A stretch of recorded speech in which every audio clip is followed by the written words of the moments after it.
brother in music, David Santos' house. David, who was married to Wendy Moten. She's been doing shows here. Oh my gosh. They told me, they said, we've got a recording studio in our basement. You know, come, you know, create. And I thought, what a great situation to, I'll actually sit on the couch. How about that? Okay. What a great opportunity to just try things out. Usually when I make an album, I usually write the songs. I'll sit down and write the songs, you know, words and music and everything, and then I take it to a band, and then we record it in the studio, and you kind of work with the band. Well, this is the first time I was actually able to start creating. Like I sat down on the drums and started, you know, just playing some beats and working it out that way, and playing some progressions on piano. And I got to really work at that. And I thank David and Wendy for opening their house to us. And there they are, and letting us do that. Linda would make soup. She would make a soup every day, and we would just create. And no, it was really amazing. And you were just so much fun to be there with. So thank you. So it started there. Then I took those demo-y-ish tracks, and I asked Concord Records. I said, "Hey, you want another album from me?" And they said, "Yes, ma'am, we do." And so I went into their studios. They have a studio in the Village in Los Angeles, and I started working on other tracks and the tracks that I had started at David's. And it was all going along fine, but man, it's a lot of work. And I was kind of thinking, what's the step I want to do now? And I did a show at the NAMM. It's a music industry show. I did it in Anaheim. And John Shanks walked backstage and said, "Hey," and I said, "There you are, that's who I need." And he said, "You gotta come see my studio." And he's got this gorgeous house. And it was there that we decided, hey, you wanna finish this? You wanna take this to the next level? And I've worked with John Shanks. You know, he was my guitar player forever. And then he got all famous producer, Grammy-winning producer guy. And we work together every now and then. He's like my brother. And he's a beautiful sort of balance for me, and me for him. And what you are about to hear is the result of that. Now, it's called The Medicine Show. I could talk about it forever. But I call it that because it's good medicine, music is. And the 2 years, the 2017 and 2018 that I spent writing this material have been interesting years. They've been very inspiring. So all songs are personal. Some of them have more of a social aspect, like my work sometimes does. I'm just so excited to play this. The album starts out with the title track, which is The Medicine Show. Now, this is one of the later tracks. I had already started recording, and I had already gone through David's and everything, and I was there, and I was driving around with my wife, and we were excited about the work that both of us were doing, and and creating this, and somehow we came up with, it's like a medicine show, like an old-time medicine show. The Medicine Show. Oh, The Medicine Show. And I started this little chant in the car, and I said, oh my God, I have to write this down. And I went back to the studio like the next day, and I went into the studio at John's and recorded it all myself.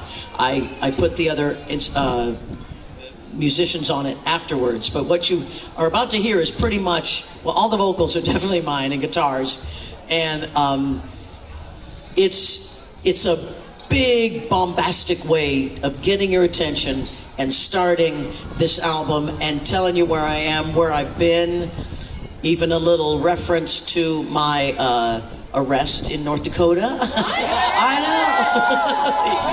Honey, you were with me. So, and just how, hey, let's start talking about this as medicine. Let's start talking about love as medicine, Okay, so without any further ado, let us crank the first track up. I'll put my feet up. We're gonna listen to records, honey. Roll it, Bob. To the medicine show.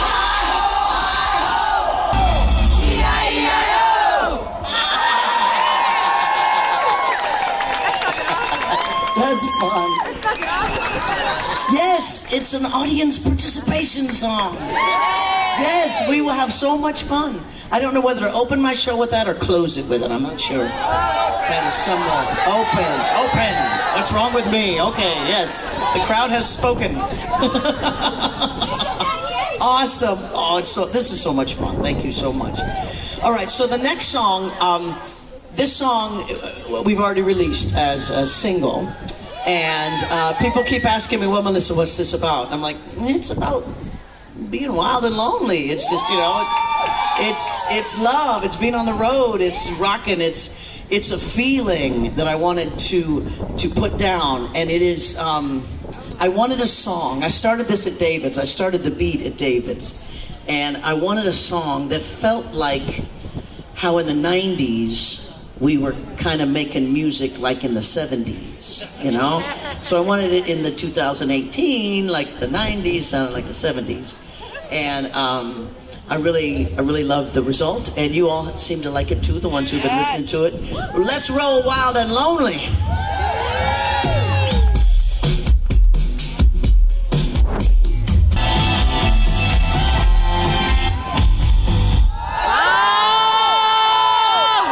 Is you okay, Bob, for the next song? Not yet, but.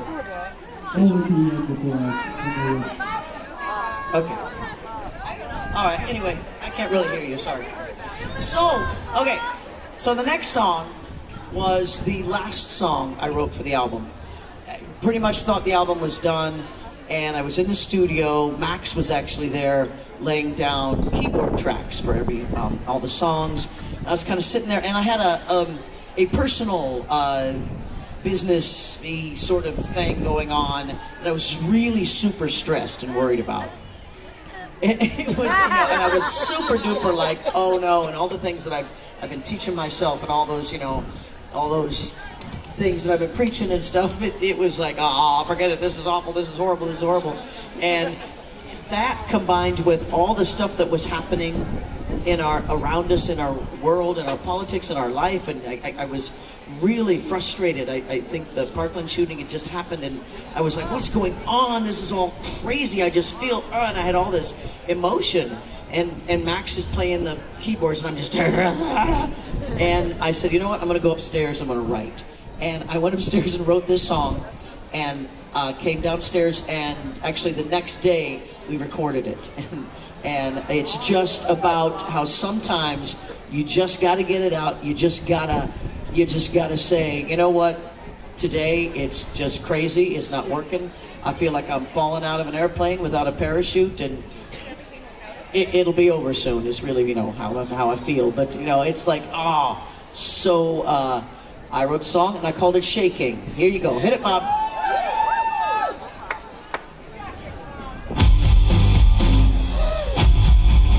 Next song is kind of complicated. It's, again, when I was thinking about this album and how I wanted it to have that 90s kind of sound, but today, it kind of put me in a 90s headspace, and boy, my headspace in the 90s was pretty crazy. And, it was great. Never mind, I'm only going to get my sign. Where am I going? We all know the story. Right, so that story. So I started thinking about how women, especially in like the 90s, when I would look around, and I was surrounded by a lot of very famous, beautiful women, and how much kind of I don't quite know the word, but how much quality, like a beautiful woman, that was like something, and there was women who that was really all that they had. And now, 25 years later, what's that woman thinking? What's that woman feeling? What was her journey? And how older women now in our 40s, 50s, 60s, we have so much to offer, so much to give. And sort of making that transition in our society to give more worth. That's the word I was looking for, the worth. That it's, yes, being a good-looking woman is a great thing. That's fine, but let's go on beyond that. So the song is called A Woman Like You. And hit it, Bob.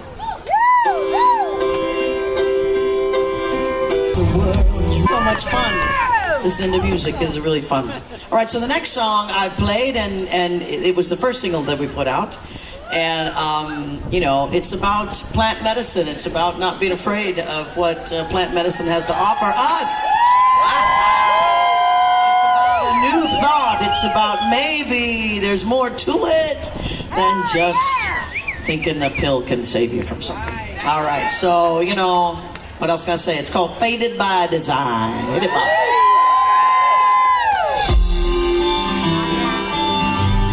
Funny, I'm sorry. Oh, wow. Oh, yeah. A little bit of that. I'm all right. Are you all right? Wow, crazy. Are we good? All right. No one's telling me to stop. Okay. So, this next song. I know. Oh, stop. The next song is what I call a grown-up love song.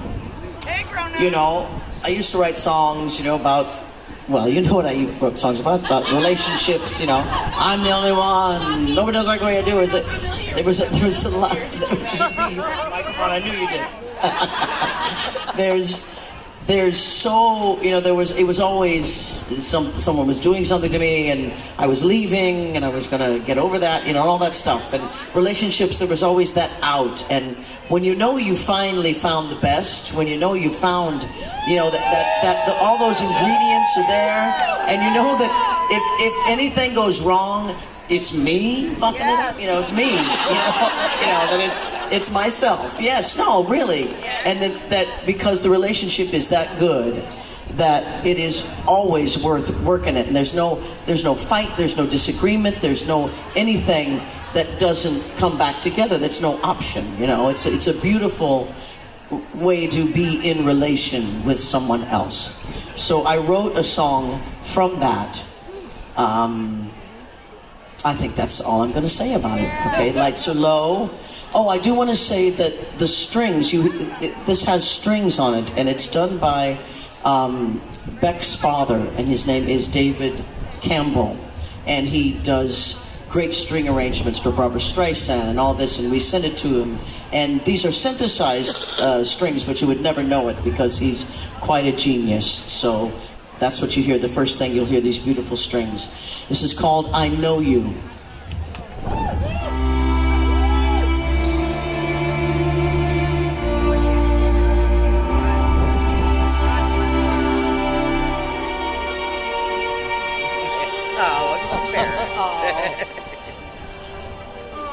Weird. Anyway, thank you. I hope you like that. Yeah.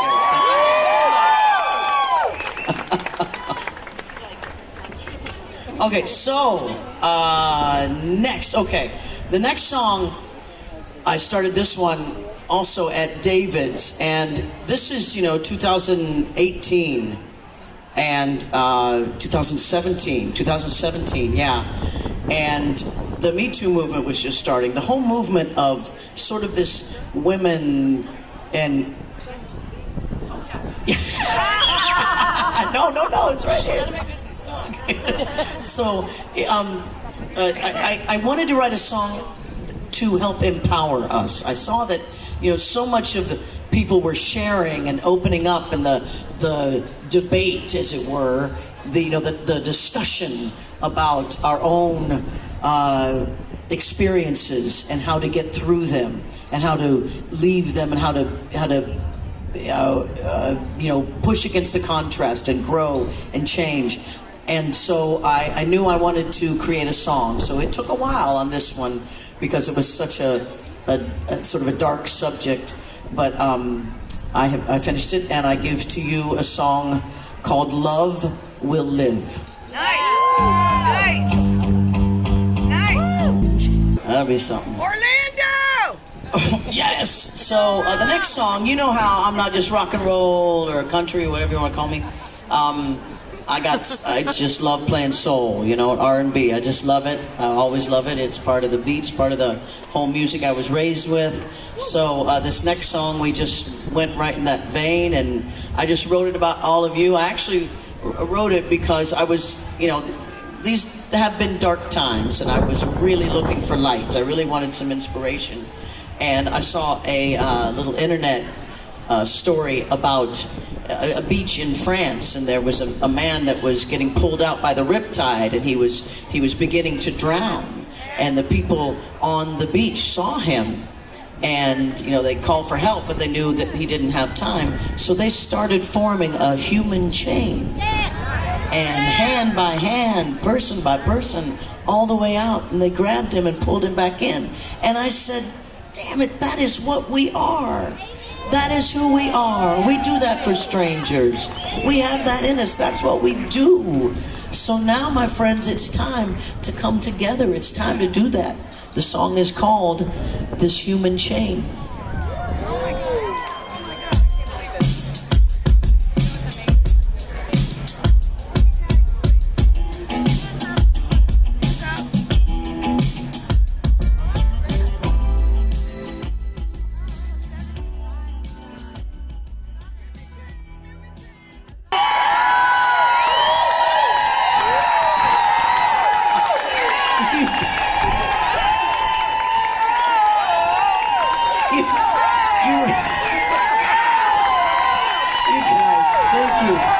You realize you've completely spoiled me now for that song, completely.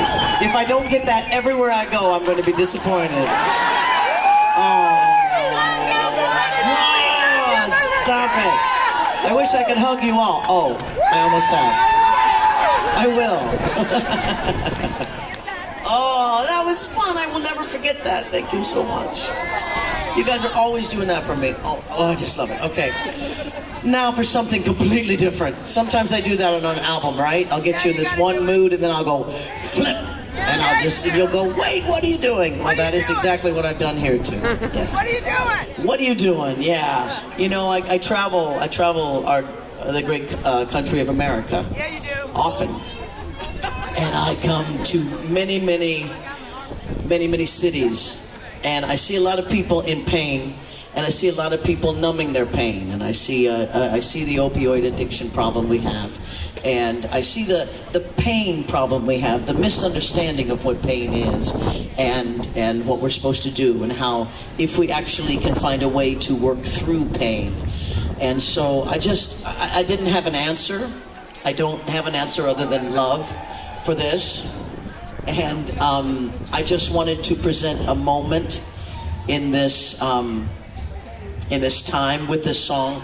And originally the song was just very simple, and John Shanks was like, oh my God, Melissa, it's so sad. I need to be lifted up. You have to. You can't leave me like this. And so I agreed to work on the ending. You'll see the song sort of builds into this place where there's hope, and there should always be hope. And I never want to leave you hopeless, so I didn't on this song. So here's a song just sent with lots of love, and it's called Here Comes the Pain. Yep.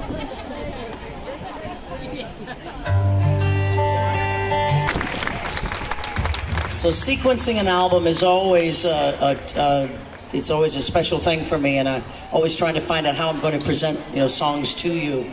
And this last song, not the last one, this is the second to the last song, but I never quite knew where to put it.